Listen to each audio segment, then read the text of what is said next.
O Senhor esteja convosco.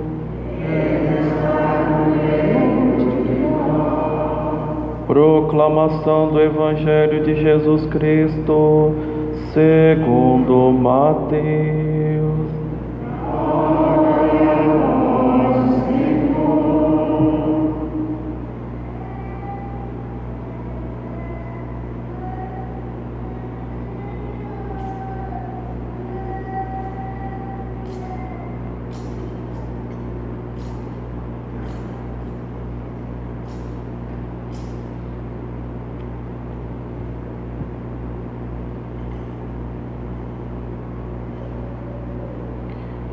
Naquele tempo, Jesus começou a mostrar a seus discípulos que devia ir a Jerusalém e sofrer muito da parte dos anciãos, dos sumos sacerdotes e dos mestres da lei, e que devia ser morto e ressuscitar no terceiro dia. Então Pedro tomou Jesus à parte e começou a repreendê-lo, dizendo: Deus não permita tal coisa, Senhor, que isto nunca te aconteça. Jesus, porém, voltou-se para Pedro e disse: Vai para longe, Satanás, tu és para mim uma pedra de tropeço, porque não pensas as coisas de Deus, mas sim as coisas dos homens.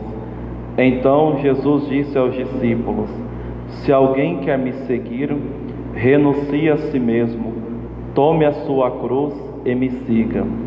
Pois quem quiser salvar a sua vida, vai perdê-la. E quem perder a sua vida por causa de mim, vai encontrá-la. De fato, que adianta o homem ganhar o mundo inteiro, mas perder a sua vida? O que poderá alguém dar em troca de sua vida? Porque o Filho do Homem virá na glória do seu Pai com os seus anjos, e então retribuirá a cada um de acordo com a sua conduta. Palavra da salvação. Glória a vós, Senhor.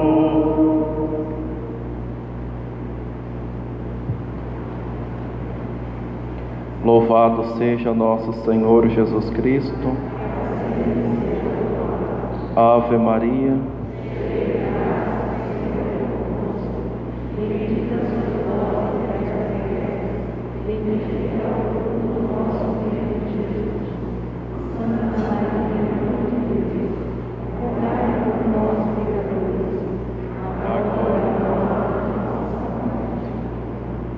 Nossa Senhora das Dores.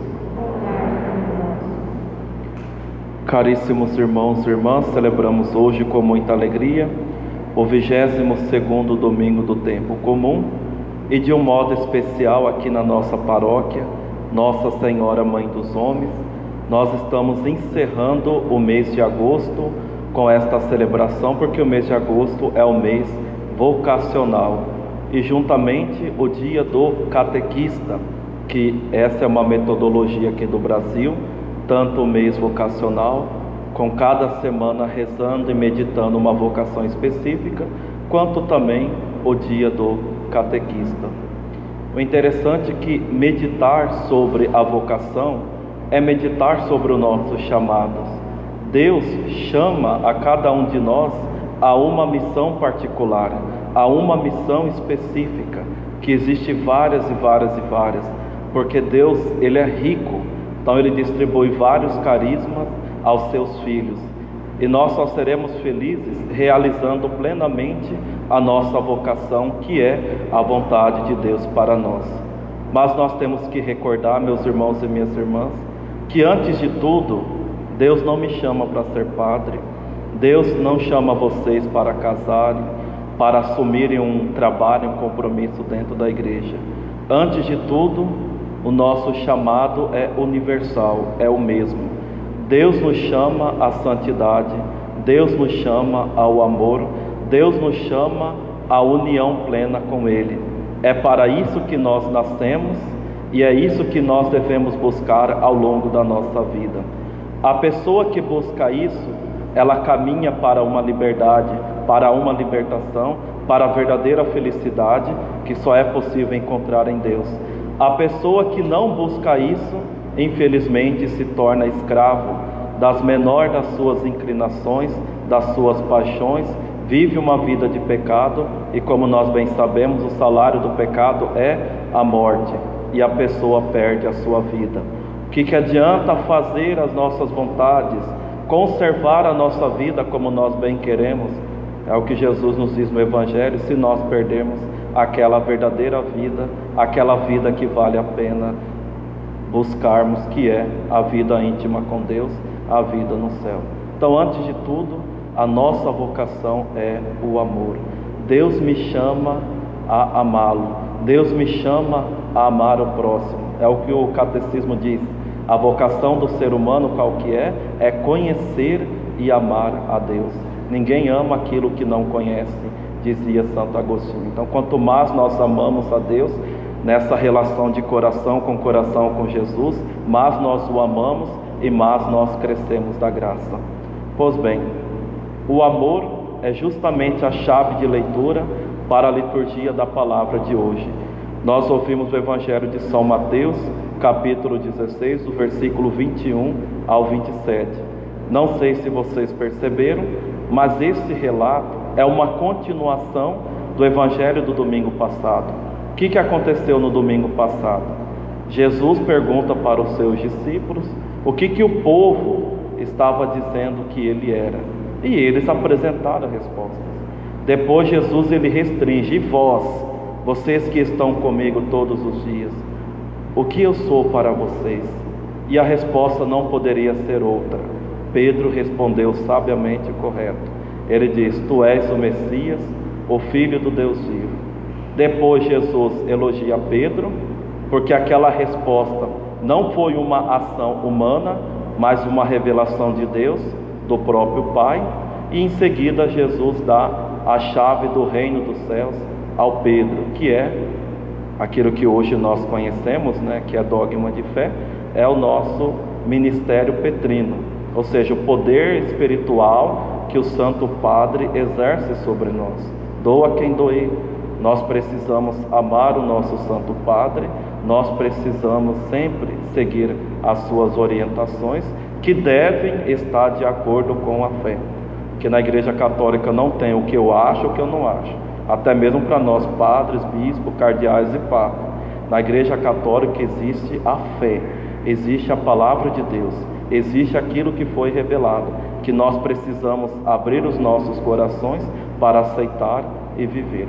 Pois bem, no Evangelho de hoje, depois disso, Jesus ele anuncia pela primeira vez a sua paixão, que ele deve ir para Jerusalém. Por isso que o Evangelho de Mateus, ele mostra Jesus nesse movimento.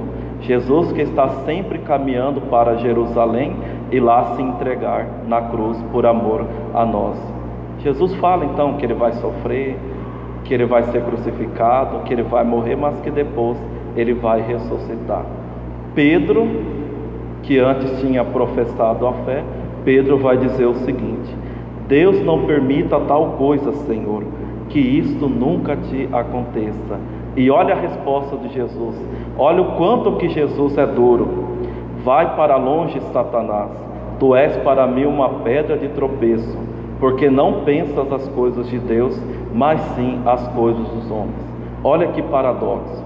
Versículos antes, Jesus estava elogiando Pedro, porque aquilo que ele estava dizendo é algo que Deus revelou. Versículo depois, Jesus está reprimindo Pedro duramente, ainda chamando de Satanás. Olha só, quanta dureza, chama Pedro de Satanás, porque Pedro não pensa como Deus, mas sim como os homens. É esse o drama que muitas vezes nós passamos na nossa vida. Nós não temos a capacidade, por causa da nossa falta de fé, de pensar como Deus pensa, mas sim pensamos como os homens. É por isso que nós vemos por aí tantos católicos se posicionando contra aquilo que a igreja crê. Como por exemplo, o assunto atual, quantos são os católicos que estão aí se posicionando a favor ao aborto? Quantos são os católicos que não querem viver a castidade, não querem viver a fidelidade matrimonial? Então tudo aquilo que a igreja ensina Os próprios católicos querem viver de uma forma diferente. E ainda batem e diz: Padre, o senhor pode falar o que o senhor quiser, mas eu vou viver dessa forma. Sabemos que uma das características do mundo moderno são os produtos light, né? E dentro da igreja não é muito diferente. Há tantas pessoas que querem buscar uma fé light, né? Ou seja, uma fé sem compromisso. É uma fé sem oração, uma fé sem estudo, sem catecismo, uma fé sem sacrifício, uma fé sem confissão, uma fé sem amor, uma fé sem humildade, uma fé sem o crescimento nas virtudes. É uma fé light. Uma pessoa dessa jamais entrará no reino dos céus. Assim como Pedro amava a sua vocação. No entanto, Pedro não amava a cruz. É o drama que nós passamos. Até amamos a igreja, amamos aquilo que Deus nos pede. No entanto, nós estamos com o pé lá no mundo, nós amamos ao mesmo tempo aquilo que é do mundo. E nós só temos um coração, não temos dois, para fazer a vontade de Deus e a vontade própria. Por isso que o remédio para isso é o que Jesus vai dizer depois: se alguém quer me seguir, renuncie a si mesmo, tome a sua cruz e me siga. Observe, é uma proposta, não é uma obrigação. Se alguém quer me seguir, o Código de Direito Canônico nos diz: todo ser humano deve conhecer a fé da igreja, mas ao mesmo tempo, todo ser humano tem a liberdade de dizer que quer ser católico ou não, se vai seguir a Jesus de Nazaré ou a outra coisa. É a liberdade que o ser humano tem, porque Deus nos criou com isso, com a liberdade. No entanto, meus irmãos, uma vez que nós somos batizados, nós temos um compromisso muito grande com Deus. É por isso que não condiz muitas vezes as nossas atitudes com aquilo que nós professamos. Então, se alguém quer me seguir, isso já passou para nós, senão vocês não estavam aqui sentados. Eu não estava aqui em pé pregando, fazendo essa homilia. Então nós dizemos lá atrás: sim, eu quero te seguir, Senhor. Então tome a sua cruz, renuncie a si mesmo e me siga. Por que Jesus nos fala da cruz? Porque para ver o amor é necessário a cruz. Santa Rosa diz que não existe outra escada para o céu a não ser a cruz. E São João da Cruz também diz: quem não busca a cruz de Cristo, não busca a glória de Cristo. E depois São João Paulo II: a cruz é um sinal de um amor sem limites. Então a pessoa que não tem essa capacidade de sofrer é uma pessoa que não quer amar, é uma pessoa que não quer buscar a sua cruz. Mas atenção, existe cruz e cruzes. Existe aquela cruz que não tem como nós fugirmos, é essa cruz que Jesus está nos chamando a abraçar e carregá-la com amor. Mas existe aquela cruz que nós vamos criando, quando, por exemplo, a pessoa não aceita a sua vocação, a pessoa não aceita fazer a vontade de Deus, a pessoa quer fazer a sua própria vontade. Isso nós chamamos de egoísmo, amor próprio. Aos poucos o pecado começa a matar aquela pessoa, ainda nesta vida. Por exemplo, uma pessoa que vive como um animal, entregue aos impulsos da carne, nós sabemos que nessa vida já vai gerar consequências para aquela pessoa, porque isso é próprio do pecado. Então a cruz é para purificar o nosso amor, para nós crescermos no nosso amor e ao mesmo tempo matar o egoísmo, esse amor próprio que nós temos dentro de nós. Por exemplo, um pai de família, uma mãe, por mais que passam muitas dificuldades, muitas necessidades dentro de casa, mas porque amam os filhos, eles estão dispostos a qualquer sacrifício, não é verdade? A qualquer dor, a carregar qualquer cruz. Então aqui está a prova de amor verdadeiro. Um autor espiritual, Francisco Fernandes Carvajal, ele diz o seguinte: sem sacrifícios não há amor, não há alegria verdadeira, a alma não se purifica, não encontramos a Deus. Quem procura a Deus sem sacrifício, sem cruz, não o encontrará. Não adianta fugirmos da nossa cruz, nós precisamos abraçá-la.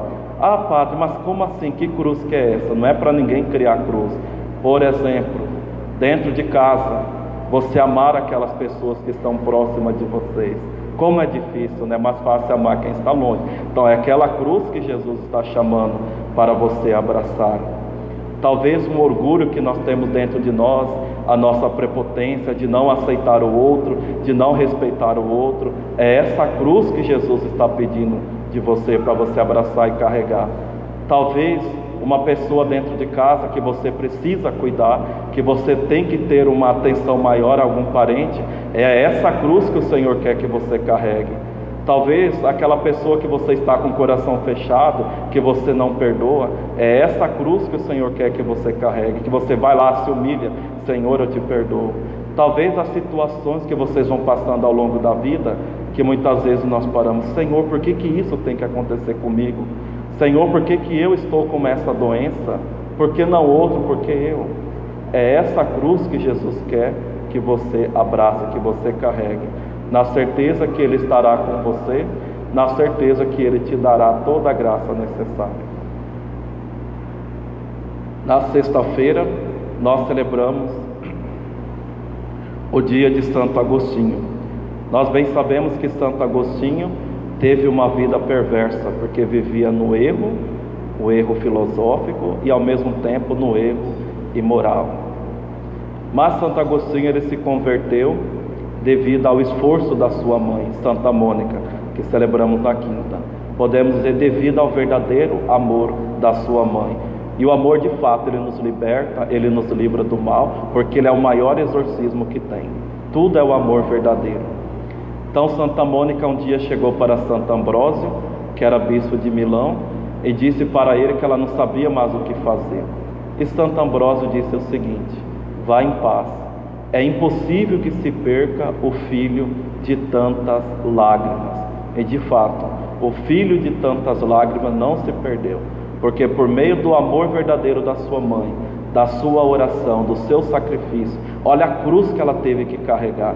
Teve um casamento conturbado por causa do seu esposo, que era infiel, que era rude, que era pagão, e ao mesmo tempo ter que ver o seu filho.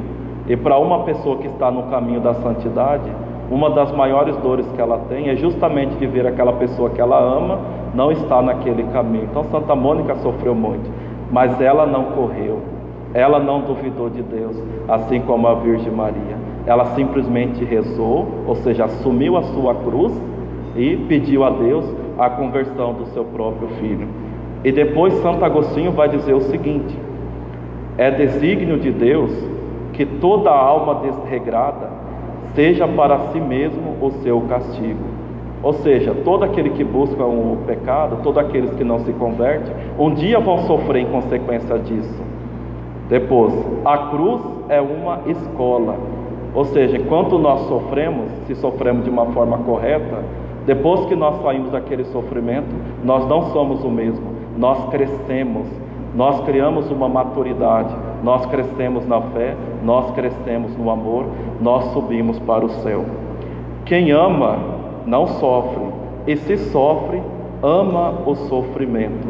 O exemplo que eu citei para vocês: quando há amor, praticamente não há o sofrimento, e se há sofrimento, nós amamos.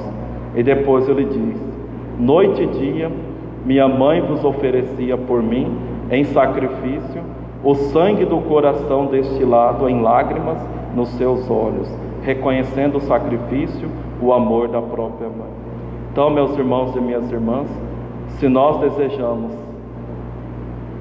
caminharmos com nosso Senhor para o céu, nós precisamos abraçar a nossa cruz, porque é somente da cruz que brota o amor verdadeiro, que brota esta nossa conversão. Então, que o Espírito Santo de Deus venha em nós, neste dia, nessa Santa Missa, nos auxiliando, para que, abraçando a nossa cruz, nós cheguemos até o céu. Louvado seja nosso Senhor Jesus Cristo.